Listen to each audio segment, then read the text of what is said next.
My name is Dean Bogg, and this is episode 18 of Neighborhoods.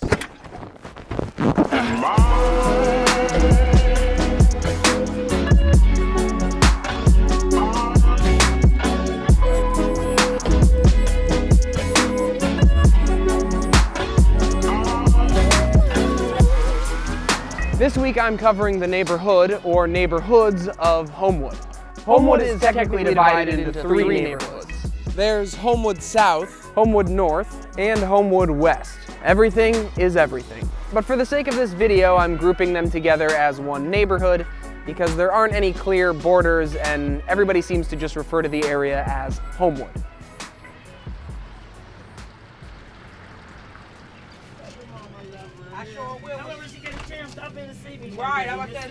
It's not the same as it used to be.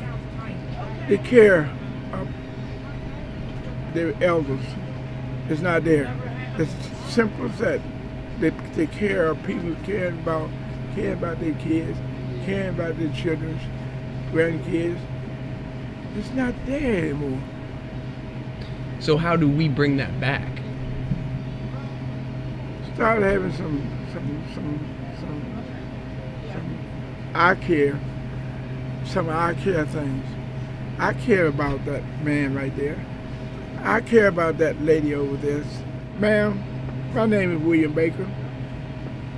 Any way I could do anything for you, or any way I could go make a trip for you, or anything you'd like me to do, please come by. Things like that make a little thing make a big difference. And people appreciate things like that.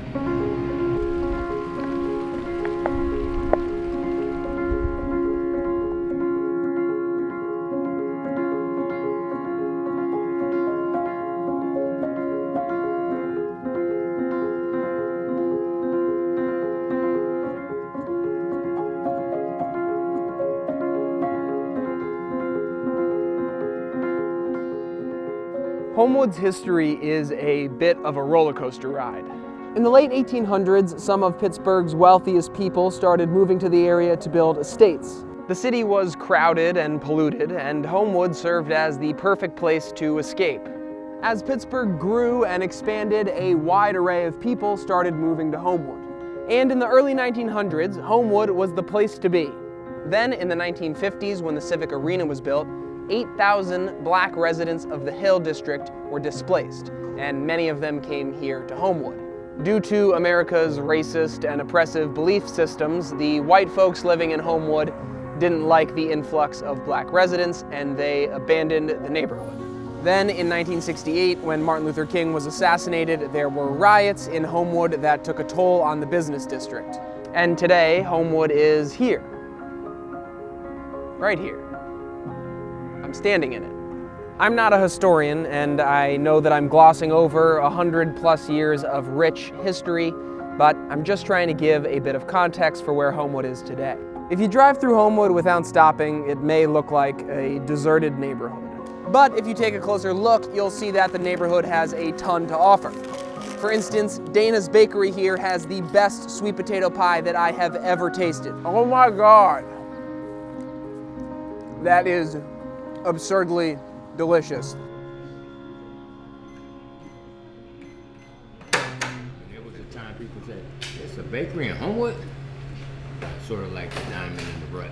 Uh-huh. You know, and then, I mean, you can stand right here in the window, you see people look, say, oh, that's a bakery in Homewood. You want a separate bag? No. What are the customers like? Sort of like your old friend that you ain't seen in a while, your little brogue or something, he don't mind asking you, that's all I got, can I get this? Yeah, come on. It's no problem. Look, Homewood was, there were movie theaters, there were, all kind of things going around here in Homewood. And, that's hard to imagine, but I caught the last of that, And I remember the building, the movie theater building being torn down, 1960 or whatever. I just imagine how thriving this community was. If you look at some of the structural buildings around here, it's a lot of 200-year-old houses around here. And they can, not tear them down, but bring them up, preserve them. So some restoration. Yeah, like they did the north side.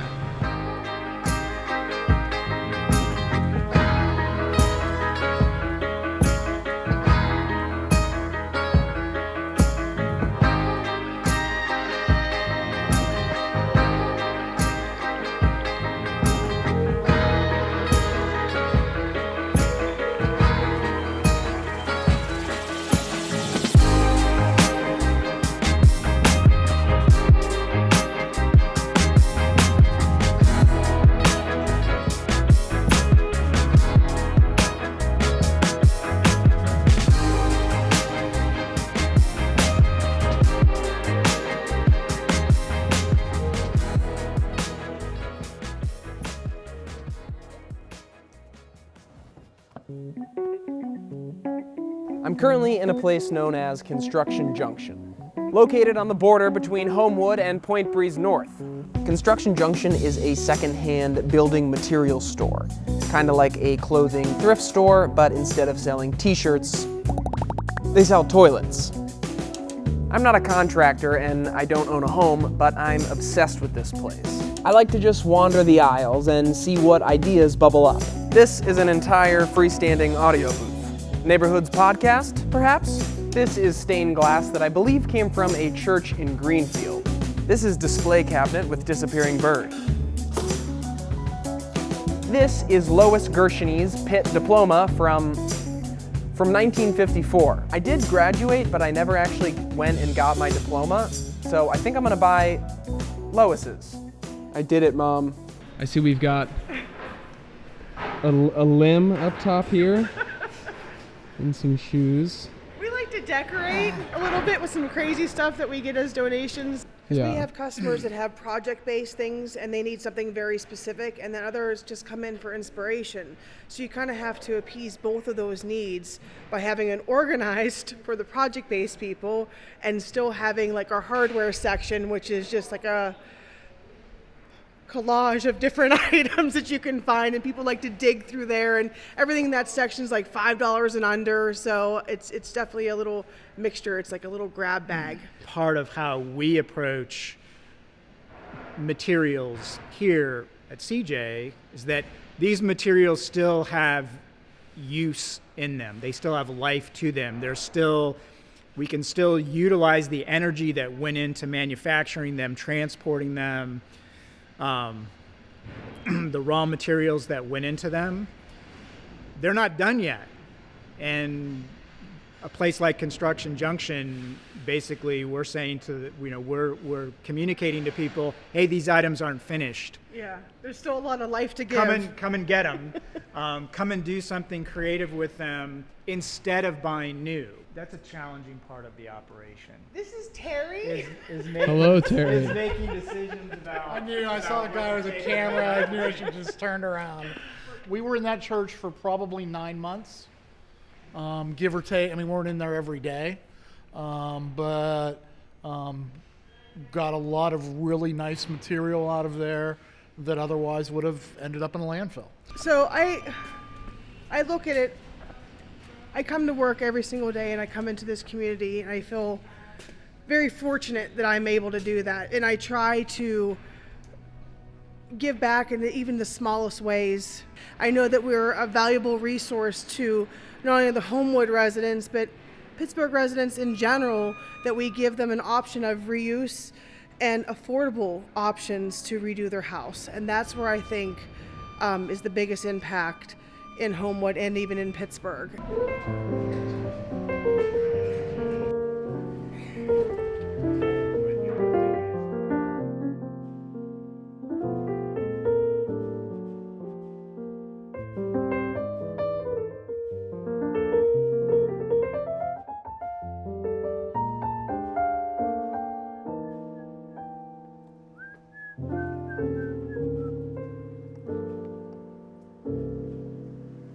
Hello. How you doing? Could I borrow a quarter cup of sugar by chance? Sugar, baby, sugar.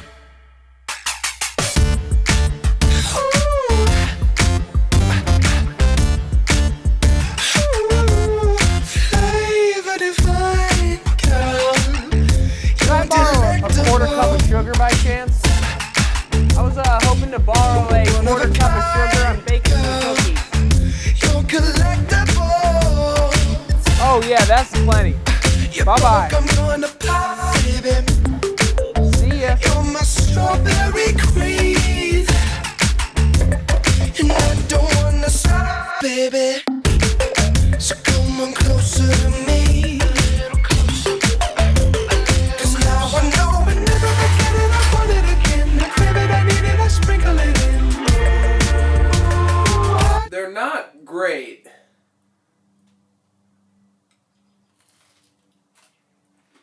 But they are cookies. Took it a little of your sugar. Cause you taste so sweet. Alright. Don't wanna know if you're Yeah, no.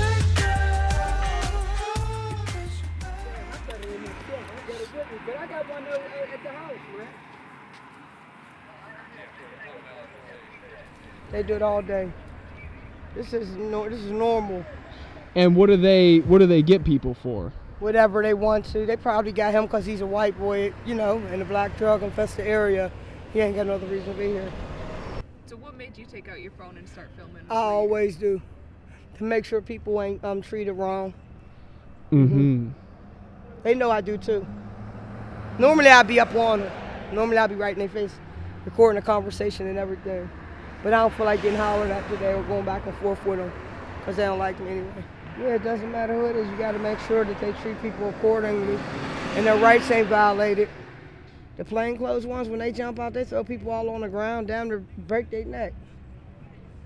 That's police brutality and stop and frisk because they just jump out and they'll lie and say they seen somebody doing something. You know, stop and frisk is not something that should be going on, but they do it anyway. And so they'll say they seen you doing something, but I can only imagine what they said with the white boy, why they stopped him. Because that's regular police. Because you see that behavior more from the undercovers, like the slamming people and all that, they be the undercovers.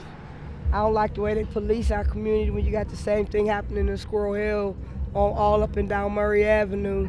So they're doing it all down Murray Avenue, but you would never see this in Squirrel Hill at all. Because they know if they jump out like that in Squirrel Hill, the neighbors are gonna be like, oh my God, what's going on? And you know, they're gonna get upset. So they're not gonna go to Squirrel Hill and jump out on people like this. See him with that, that's the support of the drug task force undercovers, that guy right there. They hate seeing me too. But he must have had something because they took him to jail. That's it, he went to jail, y'all. But I'm not satisfied in the way they police our community and the way they police opiate addiction, because that's a disease. Mental health and drug addiction is a disease, you know what I mean?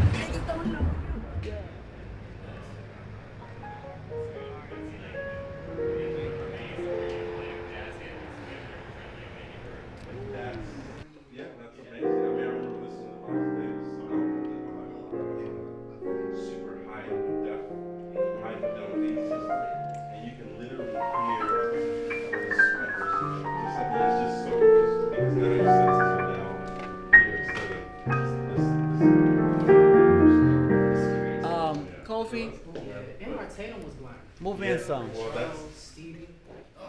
I believe. Okay, get in.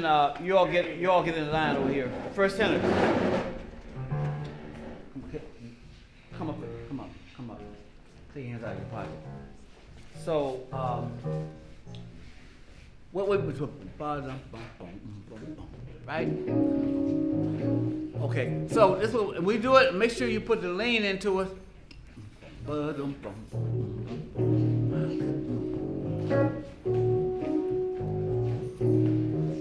I'm doing. Don't get too cute. All right, okay. Here we go.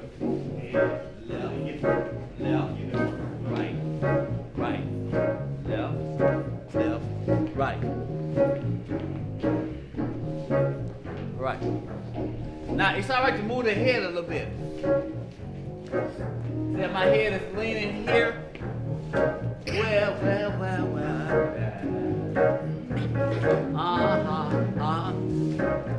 Whoa. Yeah, y'all looking good now, baby. Oh, shucks now. With Miss Johnson. see this.